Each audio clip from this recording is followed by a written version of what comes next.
Shalom, shalom, shalom, everyone. This is Yahudia again, bringing you back-to-back videos at the launch of this channel. Please like and subscribe if you would like to be updated on what's going on. And hop on over to yahtruth.com and follow along with this article that I'll be covering today. And we're just going to hop right on in here. This is part two, the last video. The Tabernacle of David are Blacks in the Americas and Caribbean, Descendants of King David. So we covered the first portion of the article and we left off at this video here, which covered the laws that were passed to have the Israelites rounded up in West Africa by the African kings. Law that was passed by King Manuel. King Manuel wrote a law that basically treated the so-called Black Jews as fugitives. They were called Lancados at that point because they were supposed to be converted to Christianity by force, but they were not cooperating and they were kind of like running away and blending in with the African tribes, and that was kind of ticking him off a little bit.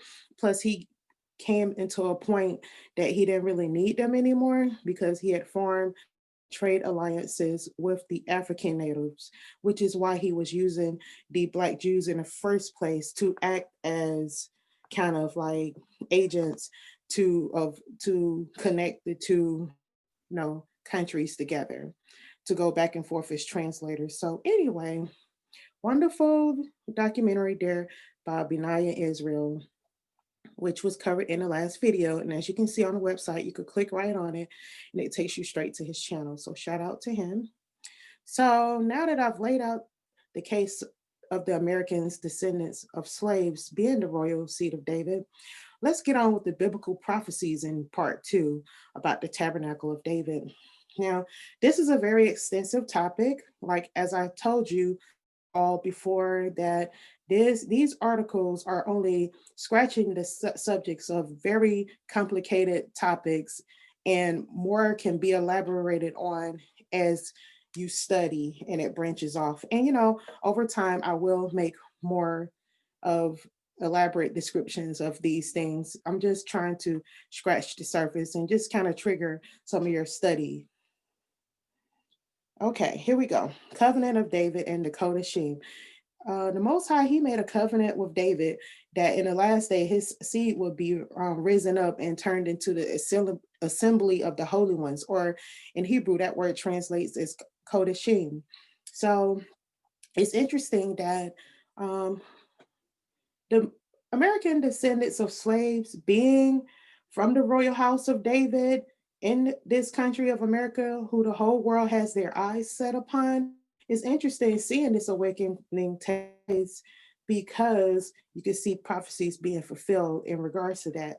So we're going to read Psalms 89, verse 3 through 7. And we have here, I have cut a covenant with my chosen.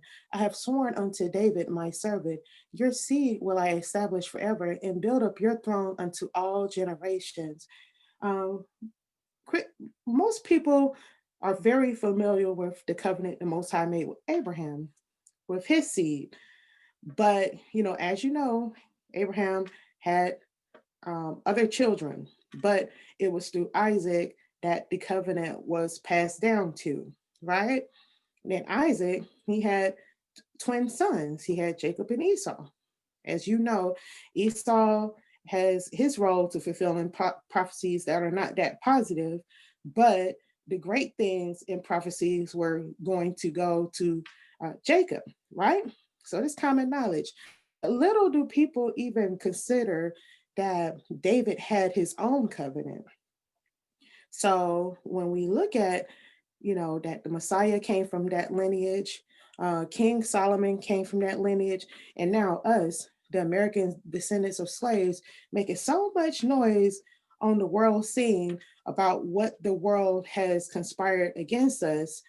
And being that this is the 400th year since the slaves were brought to North America, who play the key role in triggering the end of days due to kind of setting up like this global government, like United Nations headquarters is here.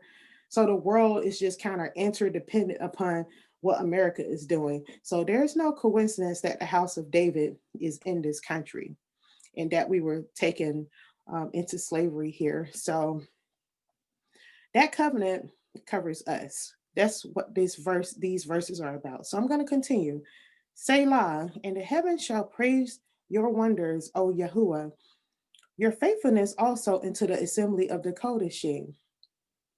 So we already covered that. So for who in heaven can be compared unto Yahuwah? Who among the sons of the mighty can be likened unto Yahuwah? El is greatly to be feared in the assembly of the Kodashim, and to be had in reverence to all of them that are about him. So this is a slide from a study that I put together for the Feast of Tabernacles. That's why you see Sukkot on there. And I included this in the lesson because it very much pertains to this article. Now, he wants to create us as an assembly of set apart ones. And we are the sons of the mighty ones. That's the reason why like we're best in music and sports and pretty much everything that you can think of.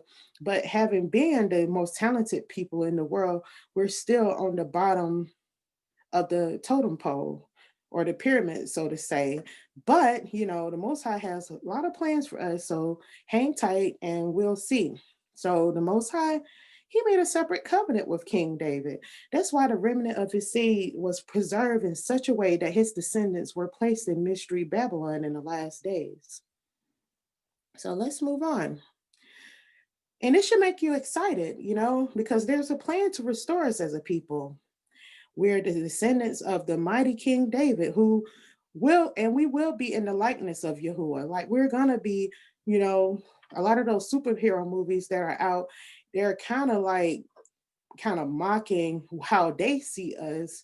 Like most superheroes, they always start off in the beginning of their story like they don't know who they are, and then all of a sudden they start seeing that they have all these little powers and stuff, and next thing you know, they're like full-blown superheroes.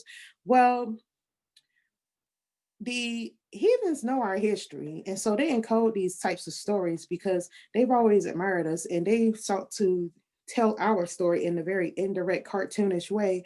But that's exactly what we will be. More and more of us will turn that way.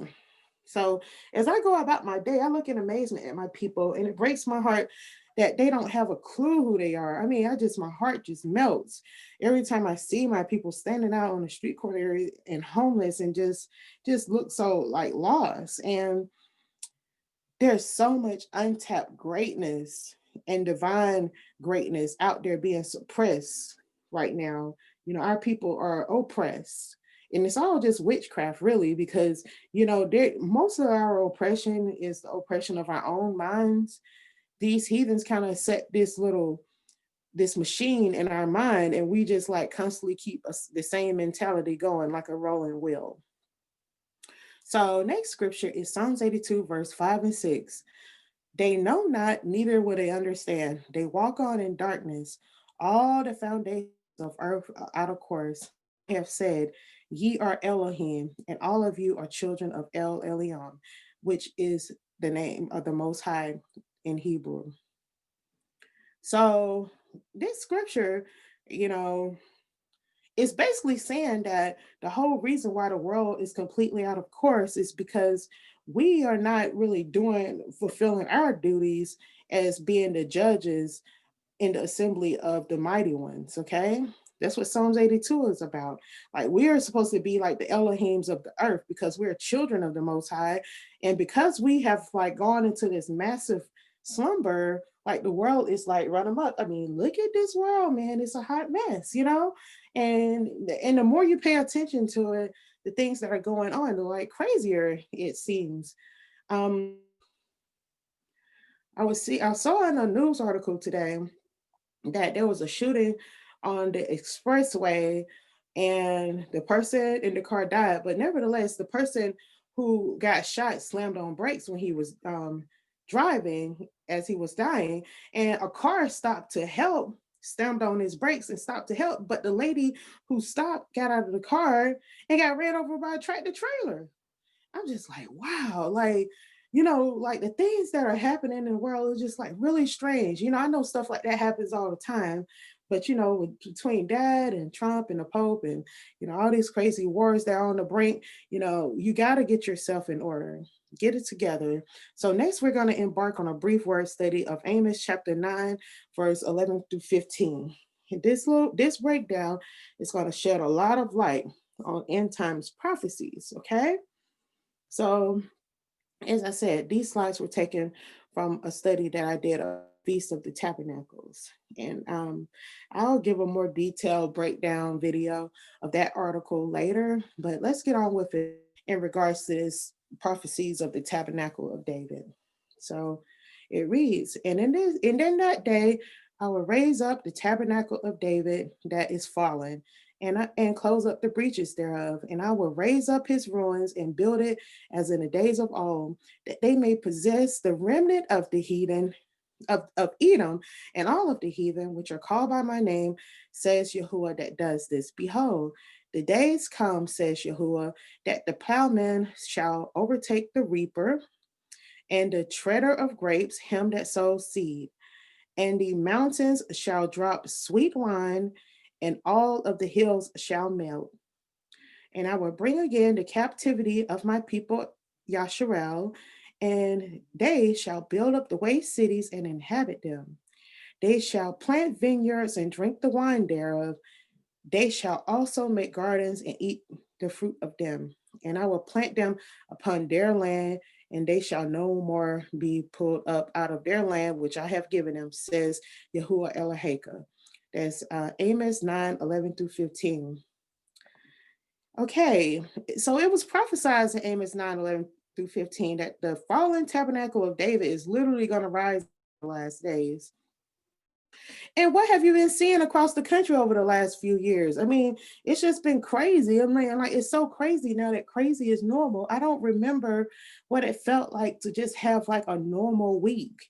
Every week it's been just like off the chain. So our people are growing sick and tired of the mind games and racial terrorism. So one thing I saw this year, although a lot of things were kind of amplified by outside agitators, definitely a lot of the protests you've seen have been organic. As far as some of the participants that, but of course, the outside influencers, the heathens, sent some of their people out there to just make it extra crazy as far as like damaging and burning down buildings and stuff. But yeah, definitely those people out there was angry about something. Seeing George Floyd get killed like that slowly over the course of 10 minutes. And I think what really triggered a lot of people is hearing him cry out for his mother. That just like really did something to everybody, including me. It actually gave me chest pains a little bit. So I have to be very careful about watching the actual footage of our people killed moving forward, because some things are just so painful to watch. It's hard to shake it. But we are also starting to realize that it's never going to get any better amongst these heathens. It's not going to get any better for us as a whole without divine intervention. So we can kind of be happy that celebrities are trying to speak up about Black issues. We have to be careful about getting so excited about those in the public eye as well, because you understand, we're talking about heathens that don't really know us like that, because we're nobodies. When you're somebody and you're in the spotlight, you're literally coming against people who knows your address and all your information and where you are, and can find you and get you whenever they feel like it, or family members. So I understand some of the skepticism that our people have against people like Ice Cube. I get it. I'm one of those people that try to stay neutral until something just like really happens that just solidifies it for me. But nevertheless, only reason why I'm giving him half of a bit of credibility in his uh, efforts is because he's always been outspoken the way he is. Now he kind of started his whole career with a attitude about oppression. So, look at the name of the group he was in initially, NWA, you know. So, and also one of his top hits was F the Police. So it's not like he was just like a person who was like square and all of a sudden just started talking black all of a sudden. He's been talking black to these heathens for a very long time, letting him know what the black man really thinks about how he's being treated. I digress. So Yah has promised also to close the breaches of the house of David, but most people don't really fully understand what the word breach means. So that's what we're going to break down next. So, repairing the breaches in the tabernacle of David. So this is verse 11. In that day, I will raise up the tabernacle of David that is fallen, and close up the breaches thereof. And I will raise up his ruins, and I will build it as in the days of old. And so, this brief word study for this verse, I'm just taking out the word breach so you can get a better understanding of what the ancient Hebrew concept of the word parat says, which was translated as breach. So, breach, the breaching of a river bank, causing the water to flow and spread out. But when you break down the meaning in ancient Hebrew through the pictograph, you see, starting from the right and moving to the left, the first letter is pay, which is an open mouth. And then the next letter is resh, which is the head of a man. And the third letter is the tasad, or the zad, is like a little, it looks kind of like a sperm, but it's a man laying on his side. So it's like when you overthrow a man or a strong leader with your mouth using through harsh words. So the overthrowing man part is the resh and the side, and the mouth part is the pay. So breaching breach is like being verbally harsh towards another. And that's one of the main things that our people have a problem with, especially amongst awakened Israelites of all people. It seems like we will be like when I first started reaching out and started like interacting with Hebrews online and even in person, I was really shocked at how mean they were to each other. It seemed like this was what our people need to become better people, but it just made our people smarter, but it didn't necessarily give us better personalities. I can see. So he said he promised in Amos chapter 9, verse 11, that he'll start closing up the breaches. So if you're not gonna like get in line and start controlling what come up out of your mouth towards your brother, you're gonna either get cut off, or you're going to clean up your act and be of some use to him, because remember, he's not really assembling us just to have a Hebrew version of a bunch of niggas. I mean, I don't mean to just put that word out there, but what I've been seeing amongst our people are people that have very ignorant personalities towards one another. I remember over a decade ago when I tried to join like this Hebrew Facebook group, I had to delete myself because it got on my nerves about how much they were cussing each other out all the time, cursing like real, like hardcore F bombs and B's and S's and all that kind of stuff. Wild with the Bible. I said, "Ooh, these folks kind of demonic," and that kind of like turned me off a little bit. And what I've noticed over the last few years, that people are slowing down with all that profanity. It's like it's really weird because like everybody's energy is different now. It's like they comfort each other, but in a more respectful way. They don't really hit directly under the belt with the name calling. So Amos chapter 9, verse 11 is already starting to happen. So in ancient Hebrew, a breach or a paras is literally overthrowing a person with your mouth. See, that's very powerful. And Yah is going to address how we speak to each other first before he do anything, as you can see from this scripture. And our people have to work on this. But guess what? The Most High Yah is going to move a ruach over you if you're willing to accept it. That's going to help you control what you say to your brother and sister, because he has promised to repair the breaches. So the Most High Yahuwah has promised to restore us as in the days of old. I have to keep this in mind when I see how disconnected and lost our people are. Even within the awakened Israelite community, there is so much heartbreaking behavior, and I have to constantly read the word to remind myself that it's not always going to be this way. One day we'll be delivered from this heathen nation and under the rulership of these heathens. You know what I'm saying?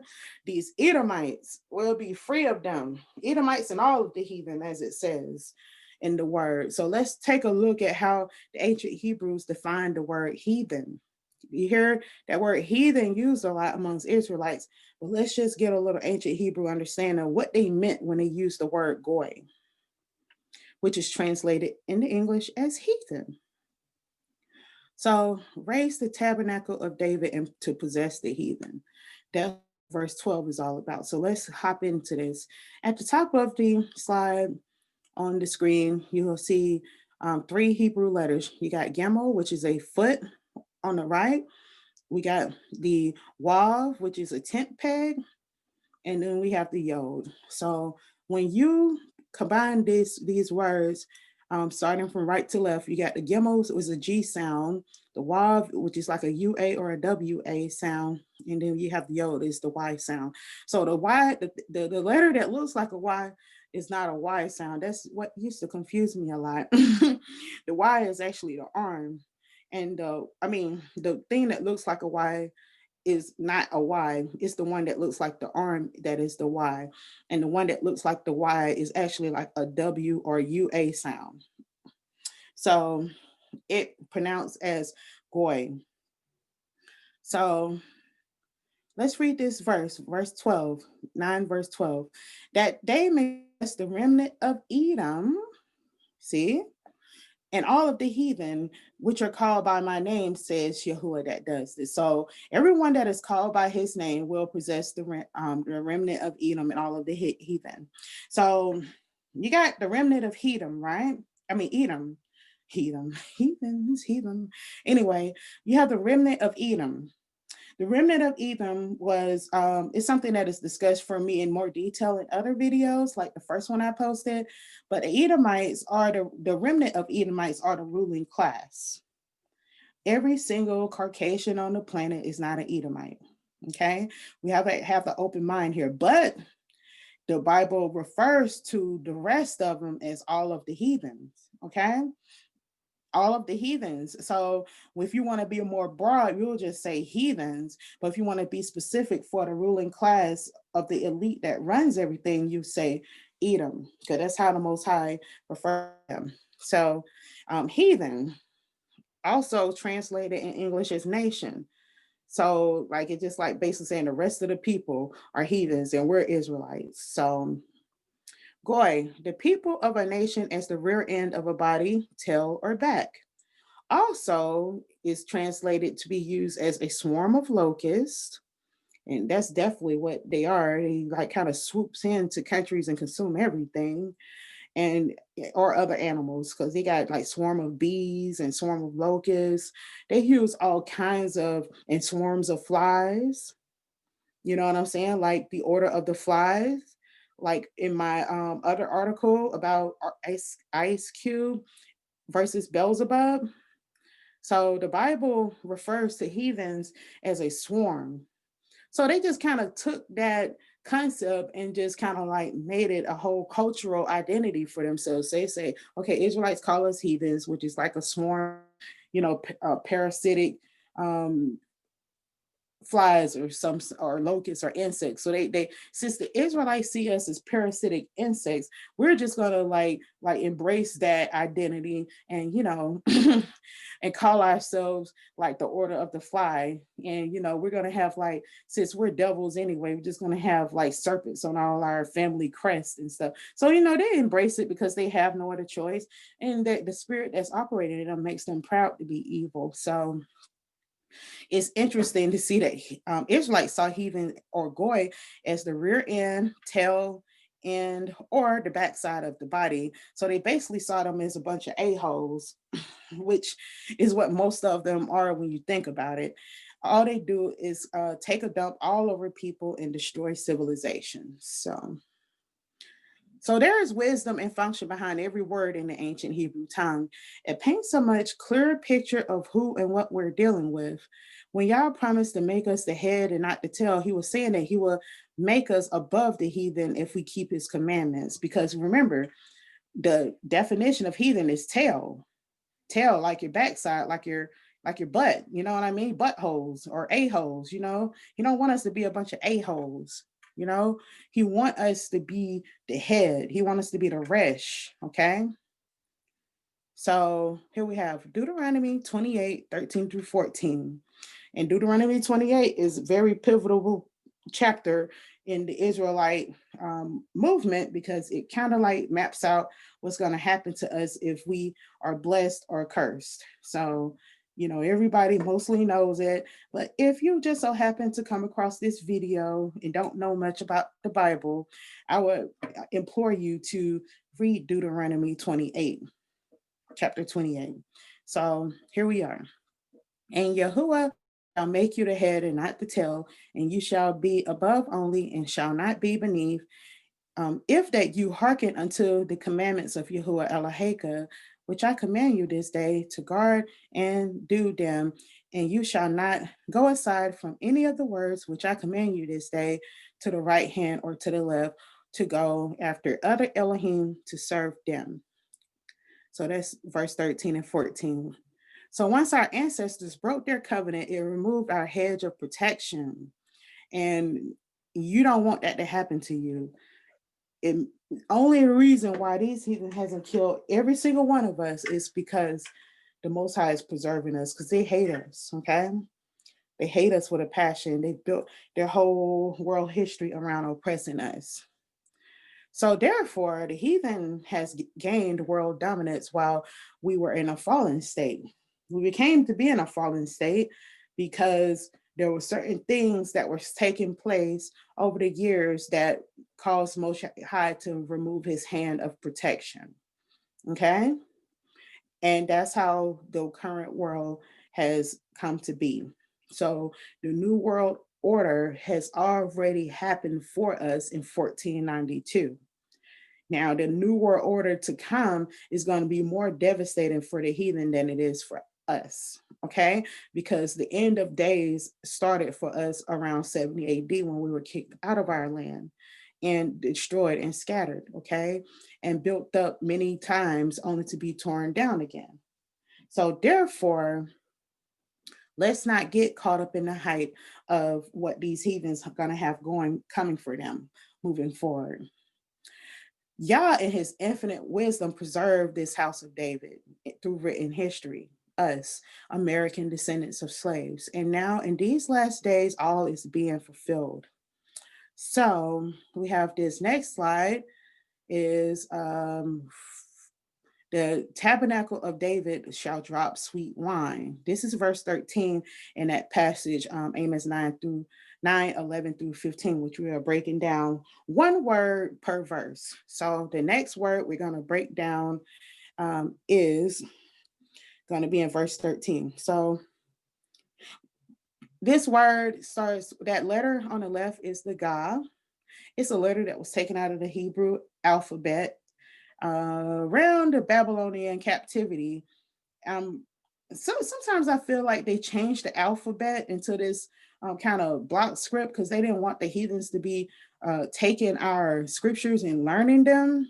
Because you understand, most Semitic languages were familiar with the pictograph. So if they got a hand on our scrolls, they would be able to translate them and plagiarize them. So I'm thinking that they may have adopted the Babylonian script so to kind of like protect the deeper meaning of our scripture, because, you know, although the script may have been able to be translated to a certain extent, you can never fully, completely understand what it's trying to say until you look at the pictograph, such as, so this letter God on the right, it was replaced by the iron. Okay. It the ayin is a word that is not pronounced in modern Hebrew, and it's just kind of like deleting a lot of meanings out of so many words. So it's a twisted rope. It represents dark, black, and twisted, and rope, the word rope itself. Then we have the samek, which is like a thorny bush. We have another yod, and then we have a samek.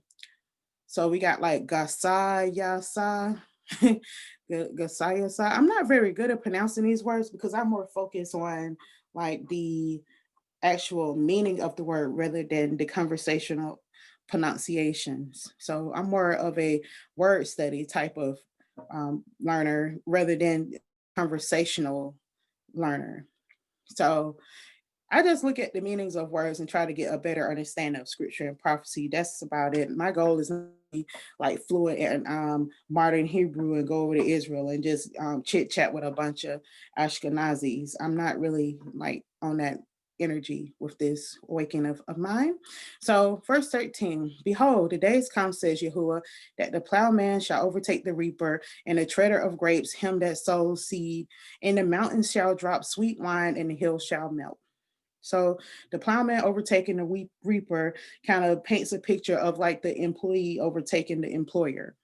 And like the person who is doing the hard work is going to overtake the person who usually reaps the reward. So, and the second part of the verse talks about mountains shall drop sweet wine. In mountains in Hebrew scripture is usually referring to kingdoms. Okay, the Hebrews use a lot of inanimate objects or objects in nature to refer to people. Like these are referred to is in regards to family. Branches are referred to certain branches of the family tree. So it's just like that's the way they talk and the way our people used to think. And it's kind of like a lot of symbolism in their language. So sweet wine, tread, and juice. That's what this word means. God Samek, Yod Samek. Grapes are placed, so they're trying to paint a picture of why they translate this word as sweet wine in this description here. Grapes are placed in a vat, and a rope is suspended from above and is held onto by the grape treaders for support. So this word is kind of trying to paint a picture when it says drop sweet wine that we're going to be holding on to a dark rope, which is hanging on to the most high as we stomp on these heathens. Okay. We're gonna stomp and tread upon these heathens and squishing these lies. Okay, we're gonna squish the lies out of them. We're gonna drop sweet wine on them. We're gonna get vengeance through the destruction of their illusions. Okay, when we tread on these grapes, okay, the grapes.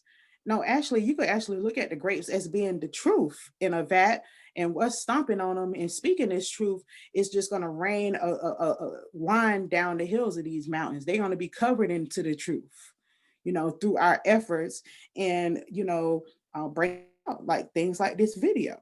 Okay, and then so upon Mount Zion, Yahuwah will protect us while we tread upon the grapes from our harvest. See, the grapes are like from our harvest. So these grapes are the fruits of our spirit.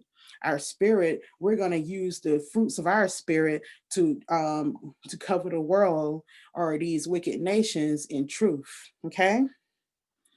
So we're going to be treading upon the grapes from our harvest, the fruits of our spirits, while holding on to his rope for support. So you see how like the word pictures that the ancient Hebrew paints is pretty profound. And that's the reason why this is the most highest language, and nobody can really outdo him in regards to explaining things. See? So Yah would be our strength and support as we overtake the reaper and drop sweet wine upon the mountains. Sweet wine is judgment. By treading upon the lies and the strongholds that these heathen nations have had on our people for generations, like we're gonna just like really shift the consciousness in the world with the truth. Okay. So the word mountains is a Hebrew idiom for nations and kingdoms. That's why the house of David is also called Mount Zion. So we're a nation too. We're a mountain. We're Mount Zion. The house of David is Zion. That's why my name is Yehudia Zion, to identify myself as the house of David. Okay. So the return of Yahushua HaMashiach is going to mean both serious judgment upon the heathen nations, and there's nothing that can stop it. He's going to be chest deep in blood, straight up. I mean, the chess pieces are already moving right now. So, it's going to be interesting to see what's to come. So judgment is referred to as sweet wine because Yahuwah sees the redemption of his children as sweet vengeance. So when we spread this truth, we're dropping sweet wine on the mountains. You know what I mean? As we tread upon the fruits of our spirit, we're also treaded upon their lives as well. You know what I'm saying? We're holding on to Yah and squeezing the wine out of our grapes to like cover the whole earth in truth. Okay? And that kind of stuff destroys them. The truth makes them like just like diminish emotionally and spiritually to a point that they have no power. you know all of their satanic lies are going to be exposed and continue to be exposed. I don't care what kind of way they try to set it up to try to suppress it. These heathens going to see exactly how supernatural Yah can get when he's ready to make recompense for their satanic lies, for sure. And I can't wait. It's just like playoffs to me. So Isaiah 63, verse 1 through 4. I love this. One of my favorite chapters. And it just really moves my ruach to read stuff like this. So who is this that comes from Edom with dyed garments from Basra? This that is glorious in his apparel, traveling in greatness of his strength. Who do you think this verse is talking about? Is it Hamashiach? It sounds like it. That I speak in righteous, mighty to save. That's what he says. Wherefore are you red in your apparel and your garments like him that tread in wine fast? So this is the prophet asking this figure that he see, Isaiah is seeing. He said, why are you red in your apparel and your garments are like him that treads in wine fast? Like, why are your clothes so bloody? Like, I love this. Man, you don't understand what this verse does to me. I mean, these verses. And then he replies and says, I have trodden the winepress alone, and of the people there was none with me, for I would tread them in my anger and trample them in my fury. So he's saying that he is the main one. He is the one that's going to be doing most of the work. Once he triggers this awakening, it's all over for them. Like, you know what I'm saying? He is going to pour the ruach of the Most High into us to act on his behalf. So when he says, I tread them alone, he's like, I am the ruach operating in these people. Okay. These people are sent from me. So we are one. Think about all the scripture that said, you abide in you and I in me, and we are one with Yah. So when he says, I'm trading alone, it's not like he's saying like alone. He's saying more like echad, like in unity. You know what I'm saying? And then so for I would tread them in my anger, trample them in my fear. And their blood shall be sprinkled upon my garments, and I will stain my raiment. Hallelujah. For the day of vengeance is in my heart, and the year of my redeem is come. When you think about what our people have gone through and you read scriptures like this, I don't know about you. I'm not in the whole, let's come together and just figure out how we can work together. I'm like, you know what? Ain't no talking for me anymore. It's just like I'm all about prophecies being fulfilled. And I just can't wait. So that's why the heathens' ancestral hatred is rising up in them against us so much in these last days. You know, it's interesting to see it happen too, because I went to a predominantly white high school. And like they was very racist. We used to have race wars all the time in school. It was like normal to, get to fighting and stuff like that. I remember like when I first moved down there, this white boy spit on me and called me a nigger within my first few weeks of being there. And he was like way bigger bit mean. Like I said, I was like in middle school when I moved down there, and so he was like one of those kind of kids that got kept back like a couple times. So he was like maybe like 15, and I was like 12 or something like that.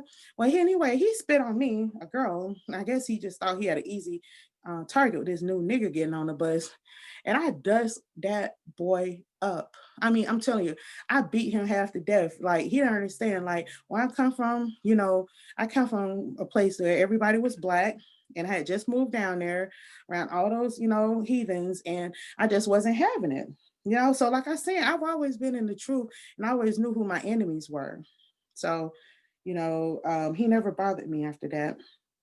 And that was the only heathen that I ever had to, beat up like that. But that, this stuff is not the way people acting now is nothing new to me. Okay. 'Cause I moved from the inner city to a rural area where like I saw these exact kind of people with these kind of flags on their cars when they was trying to start a race riot. So that's the reason why I'm like, this is like playoffs to me. You know what I mean? My childhood was the preseason. I mean, my teenage years was the preseason, and this is like, the playoffs. I mean, I've been waiting for this thing to pop off for over 25 years. Like, I'm ready. I'm ready to watch my popcorn. I mean, it's exciting. Let me get back on with this lesson. I get excited when I talk about this kind of stuff. So, I mean, because I mean, they have done so much to me.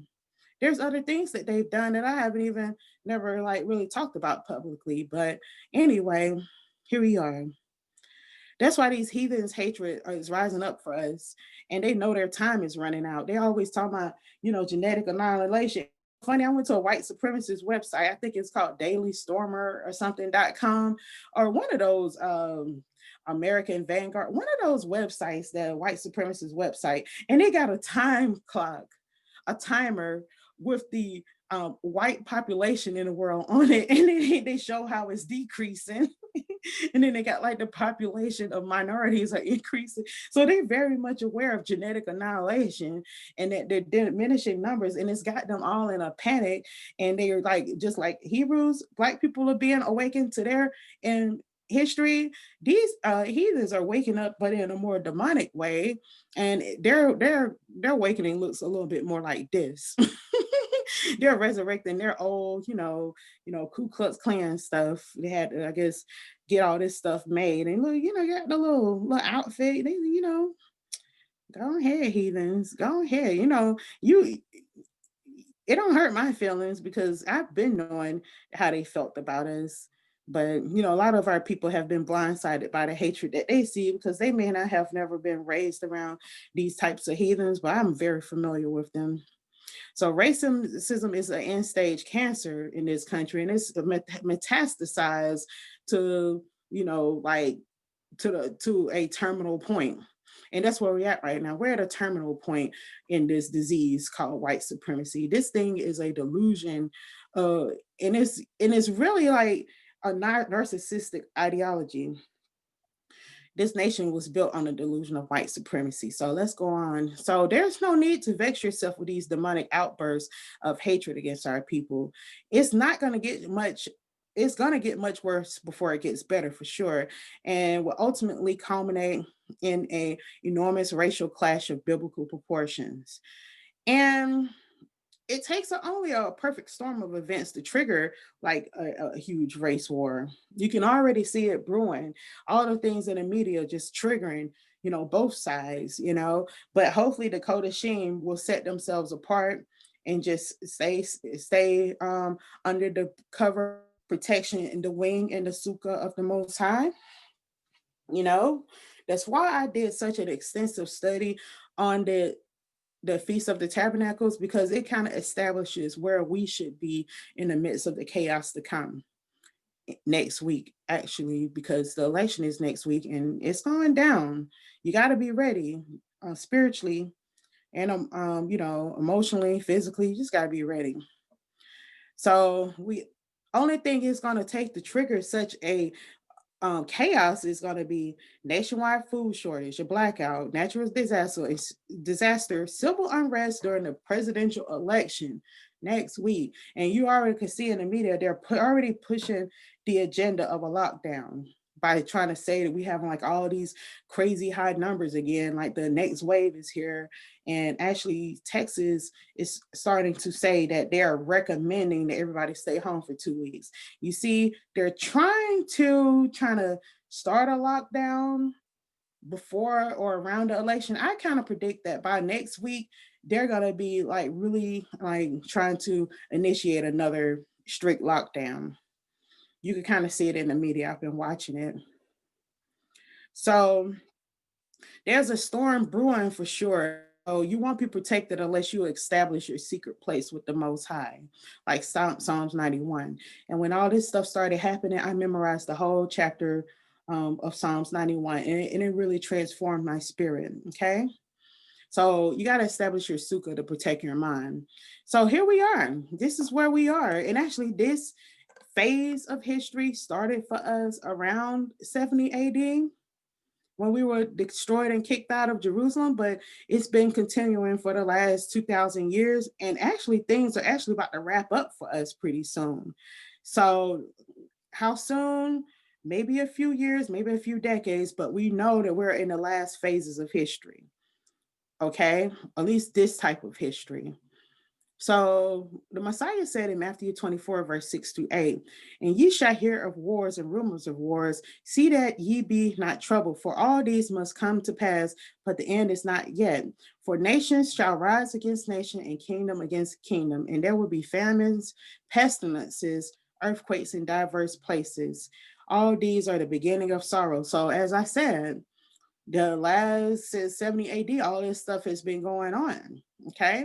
But he said that these are just the beginning of sorrows.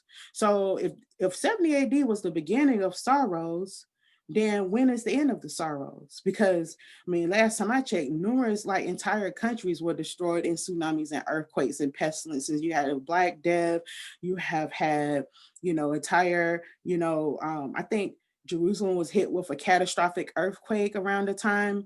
And there's a book that I read from the 1800s that fully described what happened in 70 AD. And so, they had a lot of phenomena happen way back then. So all of that was the beginning of sorrows, and our sorrows has been going on for over 2,000 years. So these heathens, these heathens like this right here, they know something is coming. That's what got them in a frenzy like that. What would make a professional heathen go somewhere where there's cameras screaming like this? And you're like I think this guy in a white t-shirt was like a lawyer or something, or a school teacher in Atlanta, something like that. Like, but some of the main people that was right up in the camera were professionals. These ain't no hicks that we're talking. This ain't like trailer park Joe. Like these are guys that like really there's a brand of white supremacy that people don't really fully know about that intellectualize white supremacy. They have these white supremacist leaders that goes around and have these conferences, and they kind of like that's the Trump class of white supremacies. Though Donald Trump, he appeals to the poor whites, but the most dangerous class of white supremacists are the educated ones, the elite ones, the rich ones, and you know what I mean, like the upper middle class ones. So that's kind of heathens that you see in this picture, all in a frenzy. And look at that little upside down triangle doing on his shirt. What does that mean? It looks like kind of creepy. So they losing their minds because they already know their time is running out. But don't be in fear when you see stuff like this because they're feeling their role in prophecy. So Isaiah 41, 10 through 12 says, fear not, for I am with you. Be not dismayed, for I am your Elohim. I will strengthen you. Yea, I will help you. Yea, I will uphold you with the right hand of my righteousness. Behold, all they that were assist against you shall be ashamed and confounded. So they heathens like this would be ashamed and confounded, especially once the supernatural stuff starts happening more and more. They're like, dang, man, I'm up here like really going after these N words all this time, and this is who they were. But the Most High says also, they shall be as nothing, and they that strive with you shall perish. So they that strive with you shall perish. So don't get too upset about it. So you shall seek them and shall not find them. even them that contend with you, they that war against you shall be as nothing and a thing of naught. So everybody, let's take the time out and to give Most High a hand clap for writing this word, because heathens like this and this, they're on their way out. And that's the reason why they act like that. You know what I mean? And I just think it's funny. They're trying their best to like maintain their dignity and their white supremacy, but it's all over. So let's continue on this exhortation and see what else is promised in Amos 9:11-15. Yah promised to redeem us from our captivities, and we will make gardens. But what is that ancient Hebrew understanding of gardens? So we're going to make gardens in Zion, the house of David is. So let's read this verse 14. And I will bring again the captivity of my people of Yasharel, and they shall build waste cities and inhabit them, and they shall plant vineyards and drink the wine thereof, and they shall also make gardens and eat the fruit of them. So, Ganawat. So I'm just gonna like point out these how you spell it. We got the Gimel, which is the G sound. You got the noon, which is like the little sprout looking thing. It looks kind of like a sperm pointed up. Like the other one looked like a sperm laying on its side, but this one is actually a seed that is sprouting. So, and then you got the wall again, and then you Tav, which is two cross sticks. The two cross sticks prophecy is going to be covered in another video, but click the link to the article that is called Yahuwah Mathematics and Prophecy, which talks about the two cross sticks symbolism for 400 is the numerical value of that letter. It's the last letter, and also it symbolizes the northern and southern kingdom. So garden protection, Ganawat. The pictograph Gimel is a picture of the foot, which means to walk with an extended meaning to gather. The noon is a picture of a sprouting seed. Combined, these mean a gathering of seeds. A garden is a place for growing crops and is often surrounded by a rock wall or a hedge to protect it from grazing animals. And the root word for Genesis, beginning, genetics, and genome all come from this Hebrew word ganuat. So it begins like the beginning of something or the gathering of seeds. Okay, so when you break down each of these letters and the root words of the letter, the word Ganawat is kind of like translated from ancient Hebrew to English as the gathering of seeds to secure the covenant. So you got the foot is gathering, the noon is seeds, the wav, the tent peg, is securing, and then you got the cross, which means the covenant, 400-year prophecy. So a garden is a secret place where Yahuwah gathers the seed to secure the covenant. He has promised to gather us, so fret not if you feel alone, because Yah has a plan to gather us. The pieces of the puzzle will come together in due time. So the Hebrew word for garden, or ganawat, is also the root word for Genesis. The Most High is going to restore us not only in the way it was intended for the promised land of Israel, he is literally going to restore our mindset to the original man in the Garden of Eden. Yah has plans to transform us by the renewing of our minds. Remember, he's going to close up the breaches thereof. He's going to make us pure men once again, okay?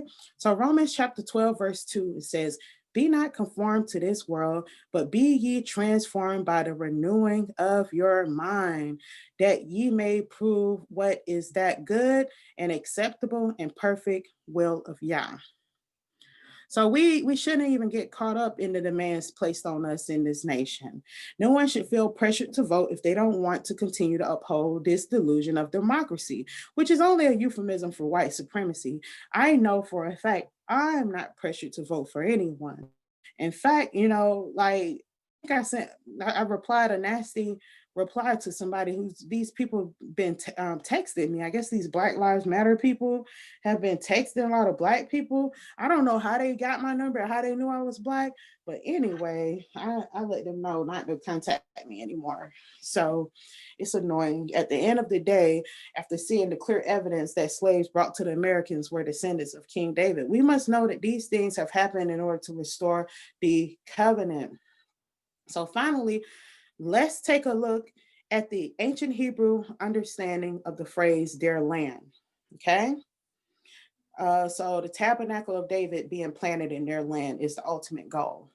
So verse 15 says, and I will plant upon their land, and they shall no more be pulled up out of their land, which I have given them, says Yahuwah Eloheka. So their land out of my time. So you got the olive, which is that ox head on the right. You got the head, which is the door. You got the mem, which is the water.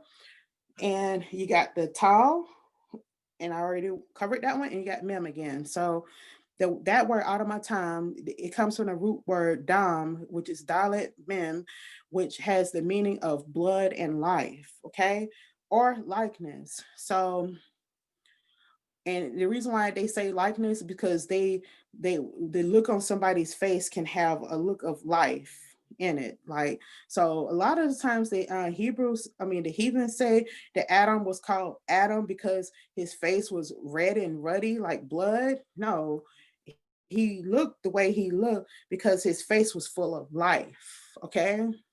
His face was full of life. Remember, his face shone with the countenance of Yahuwah because he was a pure man. Okay, so his face was full of life.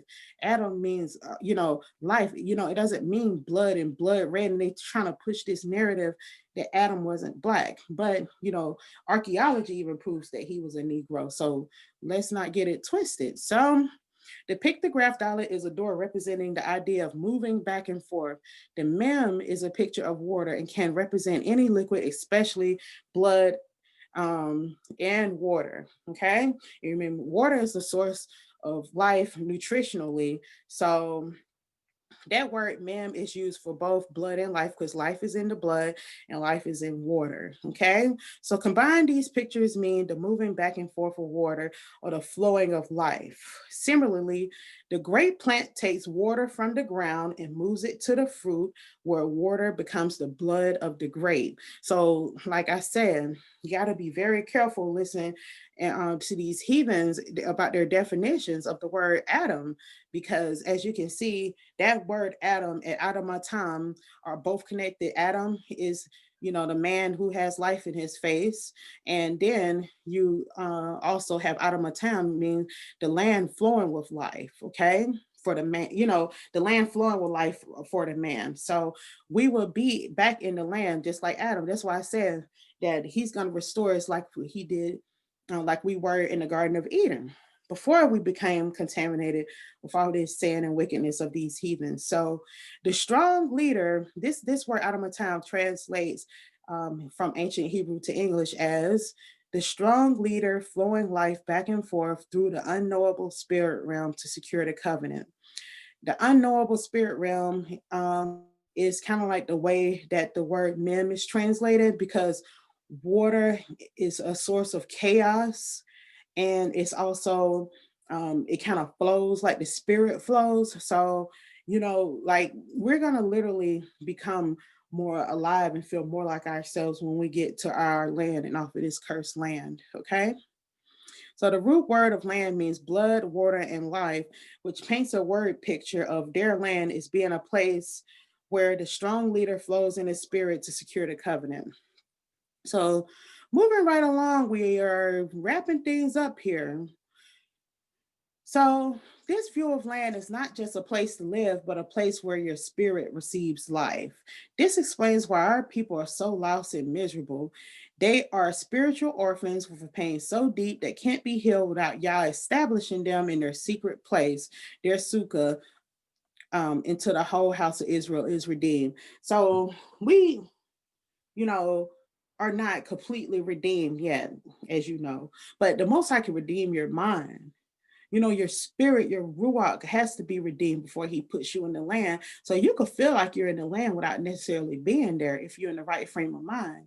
I mean, yeah, if you have the money, you can relocate, you can move around, you can even go to Africa if you want to. But at the end of the day, if you're not transformed by the renewing of your mind, and it's not going to do you any good. But you got to establish your spiritual sukkah so that no matter where you go or whatever you encounter, that your spirit will be in the right place. So I pray that you discern the signs of the time and how imperative it is to establish your secret place, your sukkah for your mind, your spirit. And I pray for the house of David that they will strive to be the elect, strive to be the elect Kodashim and dwell in Zion. So, come to Zion with me. Like, share, and subscribe to this channel. Go on the journey of what the Most High has revealed to me in the Word. This is the reason why I started this channel, because like all of these things the Most High was showing to me, and due to shadow banning on Facebook, I wasn't able to really like share a lot of what He was showing me. And so I decided to try to circumvent that and just create a website. So and the Most High just want His word to go out, and that's all I want. I don't want anything from anybody. I'm not really trying to be your Moses for you to follow me to the kingdom or nothing. I'm not really trying to be actually your personal religious leader. I'm just trying as a student. And when striving to be the elect Kodashim, I'm just trying to create a way that you can educate yourself on the word and history to move your ruach to transform and renew your mind and to elevate your consciousness. That's all I'm trying to do, is to raise the vibrations of this awakening so that we can be the kind of people that the Most High desires us to be.